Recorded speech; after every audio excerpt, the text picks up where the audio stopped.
Do you want people to clap for you or stand when you walk in? Has being nice ever cost you your peace, your time, or your purpose? Pause and really think about that. Because many of us have built entire personalities around being liked. We smile when we are offended. We agree when we disagree. We show up when we are exhausted. We say yes when our spirit is screaming no. And then we wonder why we feel invisible, overlooked, and drained.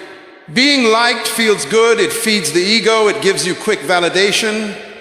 The text messages, the compliments, the invitations, the applause, but authority is different. Authority is quiet. Authority doesn't beg for attention. Authority doesn't chase rooms. Rooms adjust when authority walks in. Here is the dangerous trap.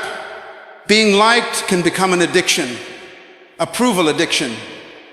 You start measuring your decisions by reactions. Will they be happy with me? Will they still support me? Will they misunderstand me? And slowly, without realizing it, you stop asking the only question that truly matters. Is God pleased with this? In John chapter 12, verse 43, the Bible says, "For they loved the praise of men more than the praise of God." Notice that word loved. It wasn't casual, it wasn't accidental. They loved it, they craved it, they preferred it.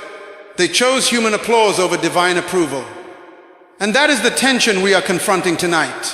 You cannot simultaneously chase the praise of men and fully obey the call of God. At some point, one will threaten the other.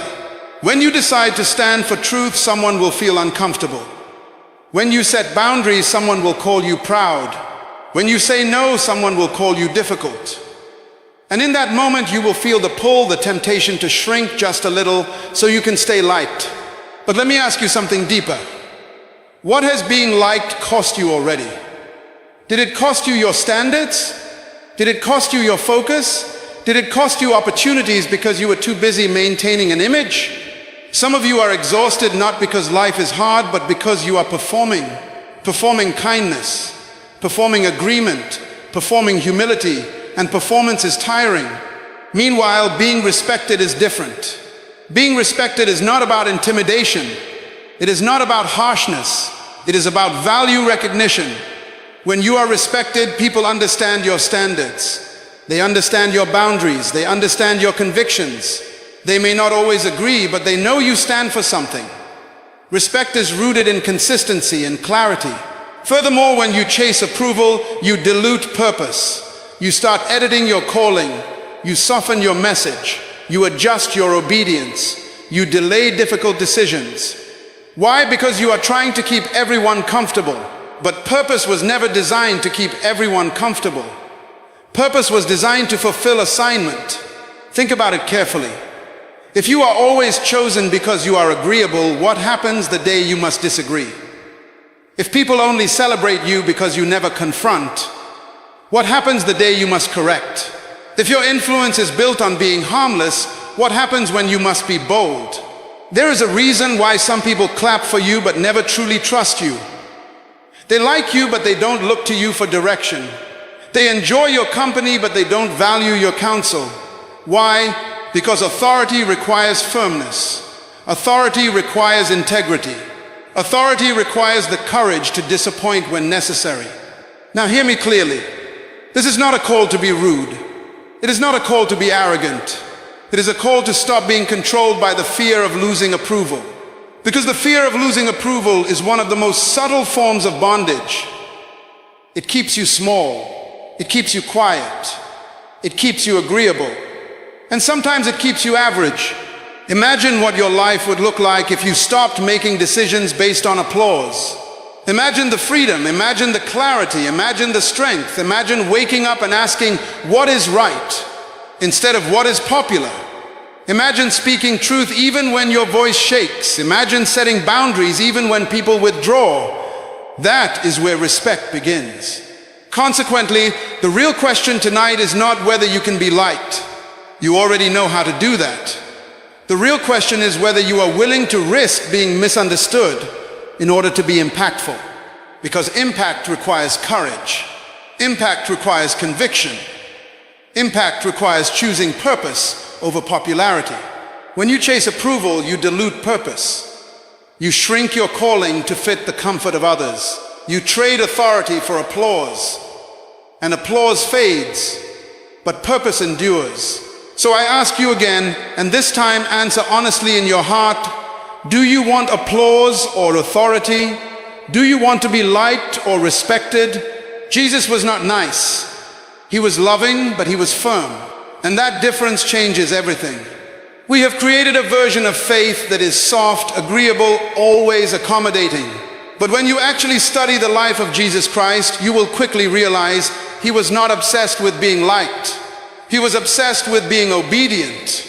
There is a moment in Matthew chapter 21, verse 12 to 13, where Jesus walks into the temple and sees corruption. The Bible says he overturned the tables of the money changers and drove them out. That is not the behavior of someone protecting his popularity. That is the action of someone protecting purpose. He disrupted a system. He offended powerful people. He created tension in a sacred space.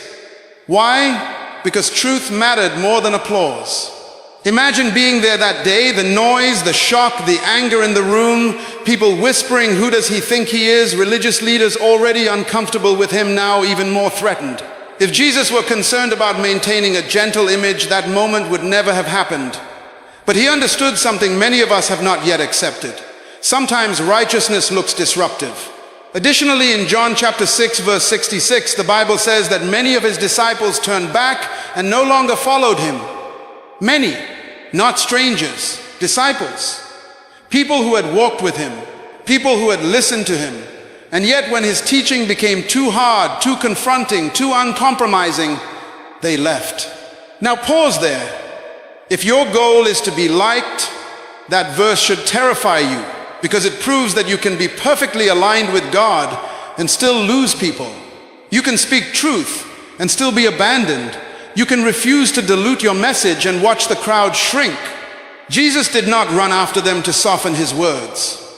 He did not send a message saying, "I'm sorry if I offended you." He turned to the 12 and asked, "Do you also want to go away?" That is authority. That is confidence in assignment. That is clarity about purpose. Meanwhile, we panic when two people unfollow us. We question our worth when one person misunderstands us. We replay conversations in our heads because someone looked uncomfortable when we expressed a boundary. Do you see the contrast? We are emotionally shaken by minor rejection, but Jesus stood firm in the face of mass departure. This is where the tension rises, because you say you want to be respected. You say you want to walk in authority. You say you want to influence. But are you prepared for the loneliness that sometimes accompanies conviction? Are you prepared for the discomfort of being misunderstood? Are you prepared for the moment when standing for truth costs you invitations? Here is the revelation. Love is not the same as niceness. Niceness avoids discomfort. Love confronts it. Niceness protects feelings at all costs. Love protects destiny, even if feelings are temporarily hurt. Jesus loved deeply, but he never compromised truth to maintain comfort. And if we are called to reflect him, then we must examine ourselves honestly. Have we mistaken passivity for humility? Have we mistaken silence for peace? Have we mistaken people-pleasing for Christ-likeness? Because real strength is calm, not cruel, firm, not harsh, clear, not confusing. When you know who you are and whose you are, you stop negotiating your values for temporary approval. You stop shrinking your standards to keep insecure people comfortable. You stop apologizing for convictions that are rooted in truth. Furthermore, authority flows from identity. Jesus knew he was sent. He knew his assignment. He knew his timing. And when identity is secure, rejection does not destabilize you. It may hurt, but it does not move you. So let me ask you something deeper now. If standing for what is right caused some people to walk away, would you still stand? If protecting your peace offended a few individuals, would you still protect it? If obedience reduced your audience, would you still obey? Because this is the crossroad. This is where being liked and being respected separate. Being liked says adjust so they stay. Being respected says stand so you remain aligned. And tonight you must decide which version of yourself you are building. Let's go deeper. Most people who are nice are not weak. They are afraid. Afraid of rejection. afraid of conflict, afraid of being misunderstood. And fear, when it is not confronted, disguises itself as personality. You say, that's just how I am, I don't like drama. But what if what you call peace is actually avoidance? What if what you call kindness is actually anxiety? What if what you call humility is actually fear of disapproval? Proverbs chapter 29 verse 25 says, the fear of man brings a snare is a trap. It tightens slowly. You don't even realize you are bound until you try to move. The fear of man does not announce itself loudly. It whispers. It says, don't say that. They might not like it. It says, just agree for now. It says, keep the peace even if it costs you. And before long, you are trapped in a cycle of self-betrayal. Consider the employee who says yes to every assignment. Everyone calls them reliable. Everyone praises their attitude. But inside they are exhausted, overloaded, resentful. They stay late. They sacrifice weekends. They smile in meetings, yet deep down they feel unseen. Why? Because they train people to use them, not respect them. Or think about the friend who never confronts gossip. They laugh along even when it violates their values. They don't want to be the serious one. They don't want to make things awkward. So they stay silent. But every time they silence conviction, they weaken confidence.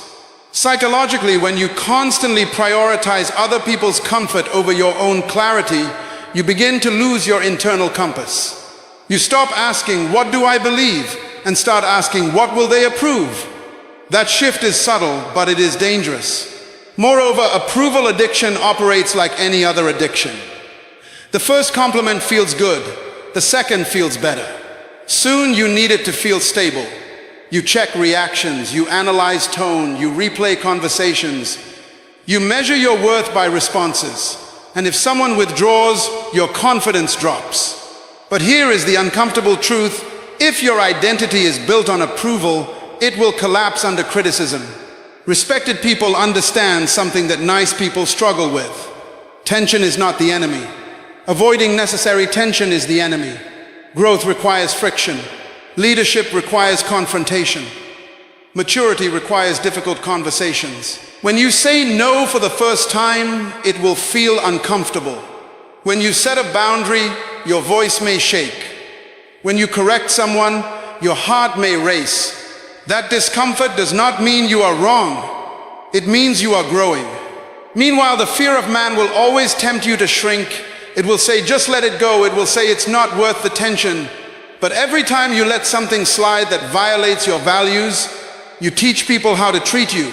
And here is the deeper issue. When you are driven by fear of rejection, you become predictable, manipulable, controllable. People learn that you will bend to maintain connection. They learn that your standards are flexible under pressure. But when you begin to operate from conviction instead of fear, something shifts. You become steady, clear, grounded. You may not be everyone's favorite person, but you become trustworthy. And trust is the foundation of respect. So I need you to examine yourself honestly. Are you kind because you are secure or because you are scared? Do you avoid conflict because you are wise or because you are worried about losing approval? Are you peaceful or are you passive? The fear of man brings a snare, but courage breaks it. And tonight you must decide whether you will continue managing perceptions or start managing your purpose. Let's talk about boundaries, because this is where respect is either built or broken. Most people think boundaries are walls. They think boundaries push people away. But boundaries are not walls. They are lines of clarity. They tell people where you stand, what you value, and what you will not tolerate. Without boundaries, you may be liked, but you will rarely be respected. Galatians chapter 1 verse 10 says, "For am I now seeking the approval of man or of God? Or am I trying to please man? If I was still trying to please man, I would not be a servant of Christ." That scripture is confrontational. It forces you to choose. You cannot serve your calling while being controlled by people's opinions. Let that sink in. If you are constantly adjusting yourself to avoid disappointing others, you are not free. You are managed by reactions. And a person who is managed by reactions cannot lead with authority. Boundaries are the language of self-respect. When you say, "I'm not available for that," you are not being arrogant, you are being aligned. When you say, "That conversation makes me uncomfortable," you are not being dramatic, you are being disciplined. When you say, "I cannot compromise on this," you are not being difficult, you are being decisive. However, the first time you establish boundaries, expect resistance. People who benefited from your lack of limits will feel threatened by your clarity. The friend who used to call you at midnight may accuse you of changing. The colleague who relied on your constant yes may call you uncooperative. The family member who controlled you emotionally may say you are becoming proud. But growth always looks like rebellion to those who preferred your weakness. Respect begins the moment you become consistent with your standards. Not loud, not aggressive, consistent. You don't need to shout to be firm. You don't need to insult to be clear. Calm conviction carries more authority than emotional reactions ever will. And let's be honest, some of you are tired not because life is too demanding, but because you have no boundaries. Your schedule is open to everyone. Your emotions are available to everyone. Your time is negotiable for everyone. And when everything is accessible, nothing is valued. Consider this carefully. When something is rare, it is respected. When something is always available, it is often taken for granted. If your yes costs nothing, it means nothing. But when your yes is intentional, it carries weight. Furthermore, boundaries protect focus. You cannot pursue purpose if you are constantly responding to every request, every invitation, every expectation. Discipline requires elimination, and elimination requires courage. Ask yourself, where do I need a boundary? Is it in my time? Is it in my relationships? Is it in my communication? Is it in my work? Where have I been saying yes out of fear instead of conviction? The moment you begin to honor your own limits, you teach others to honor them too. And even if some people step back, the ones who remain will relate to you differently. They will see clarity. They will sense stability. They will recognize strength. Because here is the truth, boundaries do not destroy healthy relationships. They expose unhealthy ones. And if you truly want to be respected, you must become comfortable disappointing people when necessary. Not out of pride, not out of ego, but out of obedience to purpose. So tonight, will you continue being endlessly accessible just to be liked? Or will you become disciplined, defined, and deliberate so you can be respected? Now let me prepare you for something most people never talk about: the loneliness that sometimes comes with respect. The moment you stop laughing at what is wrong, the moment you stop tolerating what drains you, the moment you stop shrinking to make others comfortable, you will notice a shift. The room feels different. The invitations reduce. The conversations change. And you will be tempted to think you did something wrong. But sometimes isolation is not punishment. It is promotion. Look at the life of Joseph. In Genesis chapter 37, verse 23 to 28, his own brothers stripped him of his coat and sold him. Why? Because he carried vision.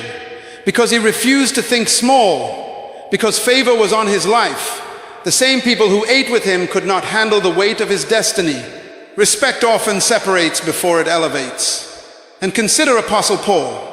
In 2 Timothy chapter 4, verse 16 to 17, he says, "At my first defense, no one came to stand by me, but all deserted me. But the Lord stood by me and strengthened me." Did you hear that? No one stood with him. This was not weakness, this was the cost of conviction. There are seasons where standing firm will make you stand alone. Meanwhile, many people stay small to stay surrounded. They dilute their standards to maintain company. They laugh at things they've outgrown. They participate in conversations that violate their values. Why? Because they fear being left out.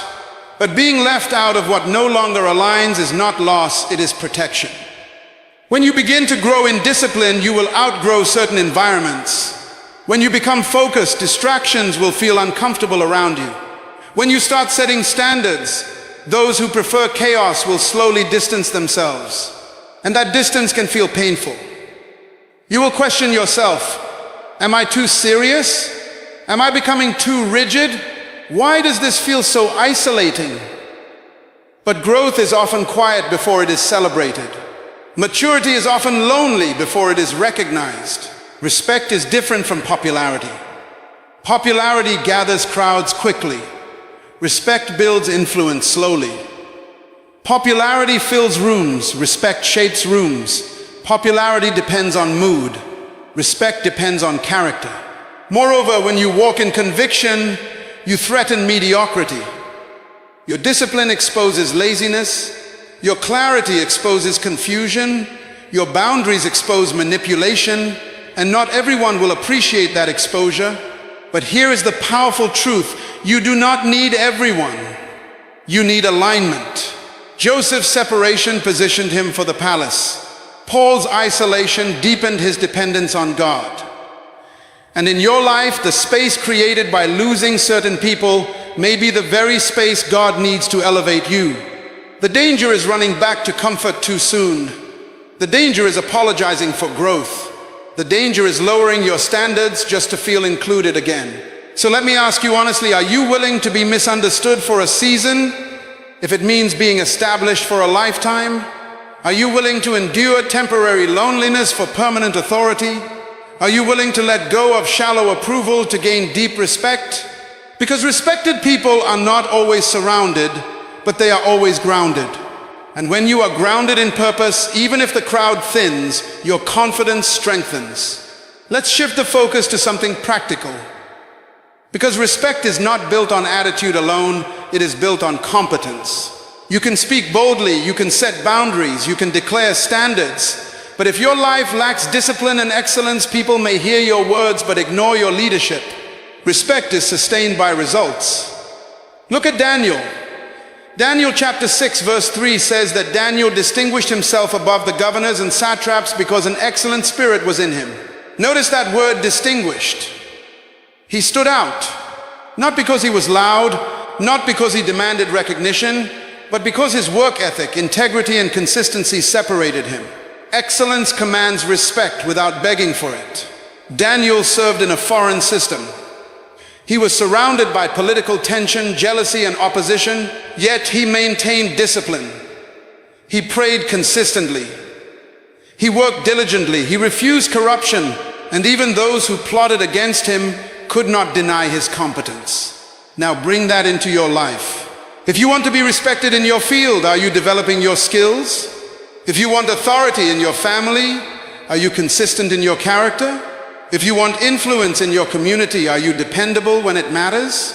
Many people demand respect, but they neglect preparation. They want recognition without refinement. They want authority without accountability. But respect is earned in private before it is acknowledged in public. Furthermore, discipline builds confidence. When you know you have done the work, you speak differently. When you know you are prepared, you stand differently. When you know your integrity is intact, criticism does not destabilize you as easily. This is why competence is powerful. It removes insecurity. It reduces the need for validation. It strengthens your voice. Because deep down you know you are not pretending. Contrast that with the person who wants to be liked more than prepared. They focus on image over improvement. They invest in impressions over impact. They spend energy being agreeable instead of being exceptional. And here is the reality. Charisma may open doors, but consistency keeps them open. Talent may attract attention, but discipline earns trust. If you are late all the time but very friendly, people may like you, but they will not rely on you. If you speak confidently but fail to deliver, people may applaud you once, but they will hesitate the next time. Respect grows where reliability lives. Moreover, excellence silences unnecessary arguments. When your results are strong, you do not need to defend yourself constantly. When your work speaks, your critics lose volume. So I challenge you tonight, stop focusing only on being bold in personality. Be strong in preparation. Be serious about growth. Sharpen your skills. Strengthen your habits. Protect your integrity. Because when excellence meets conviction, respect becomes inevitable. Now ask yourself, in what area of my life do I need to increase competence? Where have I been demanding recognition without developing capacity? Where have I been chasing visibility instead of mastery? The path to respect is paved with discipline. Now let's confront something that quietly weakens authority: the need to explain yourself to everyone. The moment you begin to grow, improve, or set boundaries, questions will come. Why are you acting different? Who do you think you are? Why can't you just relax? And if you are not careful, you will spend precious energy defending decisions that were never meant to be negotiated. Consider Nehemiah. In Nehemiah chapter 6 verse 3, when his enemies tried to distract him from rebuilding the wall, he responded, "I am doing a great work and I cannot come down." That statement is powerful. He did not over-explain, he did not argue, he did not hold a debate to justify his focus. He simply stated his priority and stayed committed. That is authority. When you know your assignment, you do not feel obligated to attend every argument. When you are clear about your direction, you do not respond to every rumor. When you are disciplined, you do not abandon purpose to defend ego. However, many people lose respect because they talk too much. They over-justify, they over-defend, they over-share, they seek understanding from individuals who are committed to misunderstanding them. And here is the truth: not every accusation deserves a response, not every opinion requires your energy, not every critic deserves access to your explanation. When you are constantly explaining yourself, you subtly communicate insecurity. But when you are calm, focused, and consistent, you communicate confidence. This does not mean you become silent and secretive. It means you become selective. Selective with your words, selective with your energy. Selective with your time. Think about it. The moment you decide to wake up earlier, someone will say you are doing too much. The moment you stop attending certain events, someone will say you are isolating yourself. The moment you stop tolerating disrespect, someone will say you have changed. Yes, you have changed. That is the point. Growth always looks strange to those who are comfortable. Discipline always looks extreme to those who are casual. Focus always looks rigid to those who are distracted. But you cannot rebuild your life and manage everyone's perception at the same time. Nehemiah understood that distraction is often disguised as invitation. Come down and talk. Let's meet and discuss. But he saw the trap. If he left the wall, progress would pause. If he engaged every critic, the work would suffer. And in your life, every time you step away from purpose to satisfy someone's curiosity or calm someone's insecurity, you delay your own advancement. So let me ask you something serious. How much time have you wasted explaining decisions that were already clear in your spirit? How many opportunities have you postponed because you felt the need to convince everyone first? How much energy have you drained trying to be understood by people who are not aligned with your assignment? Respect grows when you move with clarity. You can be kind and still be firm. You can be loving and still be focused. You can be respectful and still refuse to come down from your wall. The statement, "I am doing a great work and I cannot come down," must become a mindset, a filter, a standard. If it distracts from the work, you cannot come down. If it weakens your discipline, you cannot come down. If it compromises your integrity, you cannot come down. Authority is not loud, it is steady. Now let's redefine something that many people misunderstand: love. Because some of you have been nice in the name of love. You tolerate disrespect and call it patience. You avoid correction and call it kindness. You allow patterns to continue and call it understanding. But real love is not passive. Revelation chapter 3 verse 19 says, "Those whom I love, I rebuke and discipline. So be zealous and repent." That is powerful. The Bible connects love with rebuke, love with discipline, love with correction. That means if there is no correction, there may not be real care. We live in a generation that equates love with comfort. If you love me, accept everything. If you love me, never confront me. If you love me, let me do what I want. But that is not biblical love. That is emotional convenience.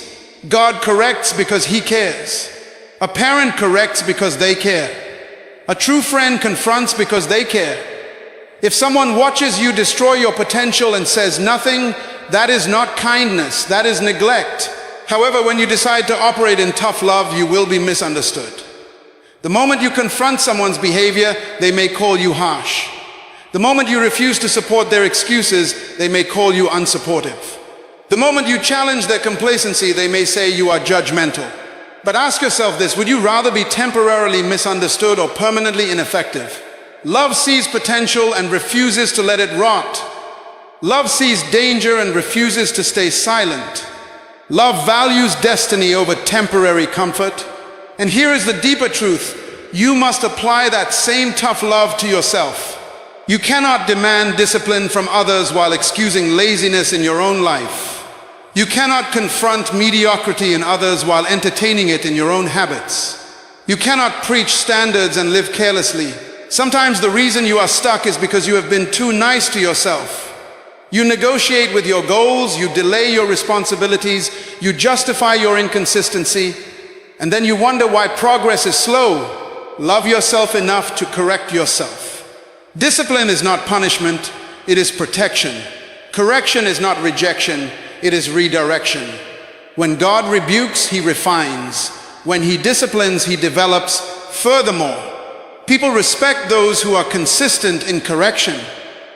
If you always laugh things off, people will test your limits. If you never address issues, people will assume there are no consequences. But when you are clear, calm, and corrective when necessary, people learn where you stand. This does not mean you become aggressive.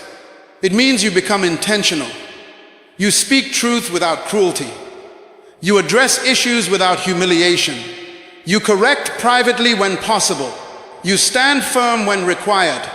Because at the end of the day, nice avoids discomfort.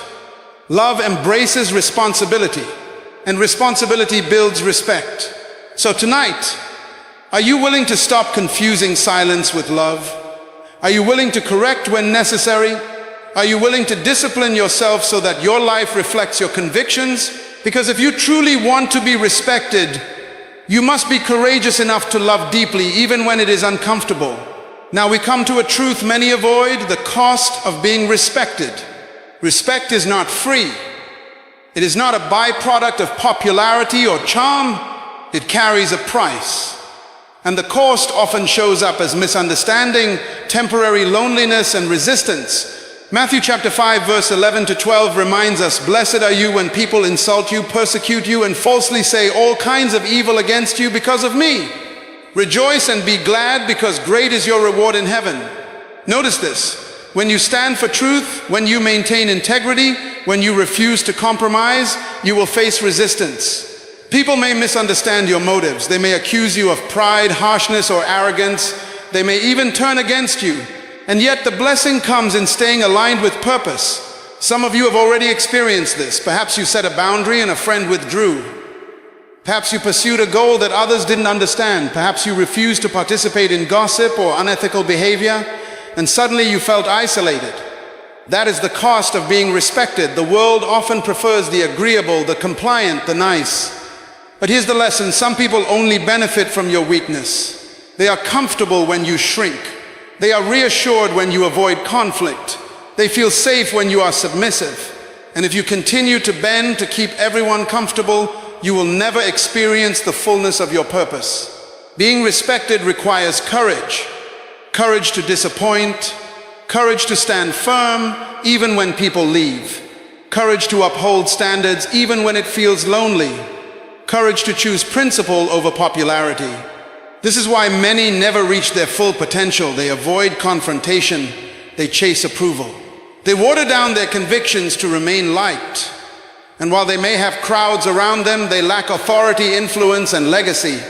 But the truth is, the cost is worth it. Because temporary misunderstanding leads to permanent alignment. Temporary loneliness leads to enduring respect. Temporary resistance leads to lasting authority. So tonight, make a declaration in your heart. I will not trade destiny for approval. I will not shrink my standards for comfort. I will not compromise my integrity for applause. I will choose purpose over popularity, principle over people.